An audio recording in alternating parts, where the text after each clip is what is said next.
ऐसा नहीं है कि केवल फौज के लिए जो है अभी 5 साल का अग्निवीर स्कीम आया है, इसके पहले भी इस देश में 1962 में शॉर्ट सर्विस कमीशन आ गया। जो अफसर ज्वाइन करते हैं उनकी नौकरी 5 साल से 10 साल होती है और अब वो 14 साल हो गई है। शॉर्ट सर्विस कमीशन में आज तक किसी पॉलिटिकल पार्टी ने लोकसभा या राज्यसभा में या सदन के बाहर कोई क्वेश्चन नहीं किया कि यह शॉर्ट सर्विस कमीशन क्यों होगा। सर्विस तो एक ही है ना।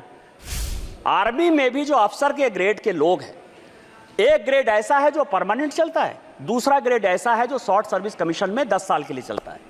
किसी पॉलिटिकल पार्टी ने आज तक कोई क्वेश्चन नहीं किया। क्वेश्चन आज हो रहा है, और आज हो रहा है क्यों? करे कोई भरे कोई।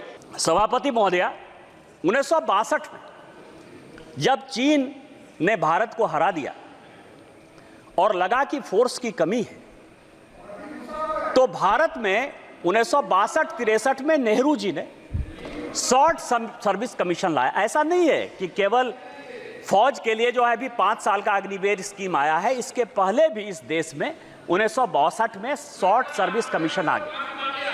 और शॉर्ट सर्विस कमीशन के बारे में मैंने सारे डिबेट पार्लियामेंट के, लोकसभा, आपको मैं बताऊं कि जो अफसर ज्वाइन करते हैं उनकी नौकरी 5 साल से 10 साल होती है और अब वो 14 साल हो गई है। शॉर्ट सर्विस कमीशन में आज तक किसी पॉलिटिकल पार्टी ने लोकसभा या राज्यसभा में या सदन के बाहर कोई क्वेश्चन नहीं किया कि यह शॉर्ट सर्विस कमीशन क्यों होगा। सर्विस तो एक ही है ना। आर्मी में भी जो अफसर के ग्रेड के लोग हैं, एक ग्रेड ऐसा है जो परमानेंट चलता है, दूसरा ग्रेड ऐसा है जो शॉर्ट सर्विस कमीशन में 10 साल के लिए चलता है। किसी पॉलिटिकल पार्टी ने आज तक कोई क्वेश्चन नहीं किया। क्वेश्चन आज हो रहा है, और आज हो रहा है क्यों? करे कोई भरे कोई। मैं आपको बताऊं कि मैं ये 1992-93 का 92-93 का कमिटी ऑफ एस्टीमेट का रिपोर्ट लेकर आया हूं। यहां रिपोर्टें आती हैं, बनती हैं, चली जाती हैं। आपको आश्चर्य होगा सभापति महोदय कि 1966 में, ये पूरे सदन और पूरे देश को जानने वाली बात है, रिपोर्ट से लेकर आया हूं मैं, कोई भारत सरकार का कोई कागज लेकर नहीं आया। 1966 में इंदिरा जी आर्मी के रिक्रूटमेंट पर सीलिंग लगा दी। ये सबके समय, और ये डिपोजिशन में सेक्रेटरी डिफेंस ने कमिटी ऑफ एस्टीमेट को हेड कांग्रेस पार्टी के मनोरंजन भक्त कर रहे थे, मैं नहीं कर रहा था।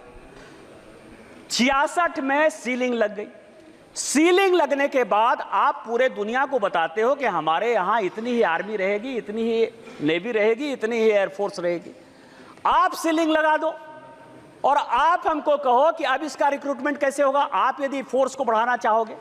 दूसरा, इस सीलिंग के बाद उसी कमेटी की रिपोर्ट है 1975 में और 1989 में, 2 रिपोर्ट, 2 कमेटी इन्होंने और बनाई कि आर्मी को यंग कैसे रखा जाए।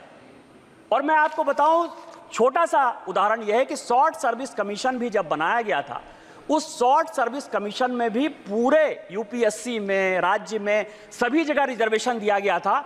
और उसका प्रभाव यह था, सभापति महोदया, मैं आपके माध्यम से गौरव गोगोई को बताना चाहता हूं कि इस देश के जो होम सेक्रेटरी हुए वीके दुग्गल, वो भी एसएसबी के ही रिक्रूटमेंट थे, शॉर्ट सर्विस कमीशन से आए और उसके बाद वो आईएएस बने।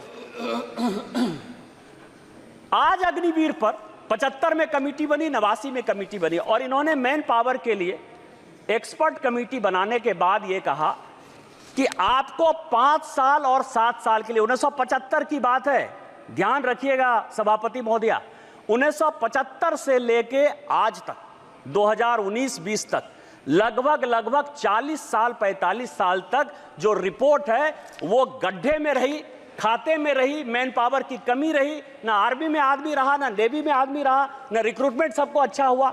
आज यदि वो रिपोर्ट आर्मी के कहने पर इंप्लीमेंट हो रही है, तो आप युवाओं को देश के साथ जोड़ने के लिए काम कर रहे हो कि आप हमारे यहां अफगानिस्तान, बांग्लादेश, पाकिस्तान की जो स्थितियां हैं, जिस तरह से अराजकता हो रही है, जिस तरह से रिजर्वेशन के खिलाफ सारे लड़के रोड पर आ रहे हैं, उस तरह का रोड ला रहे हो।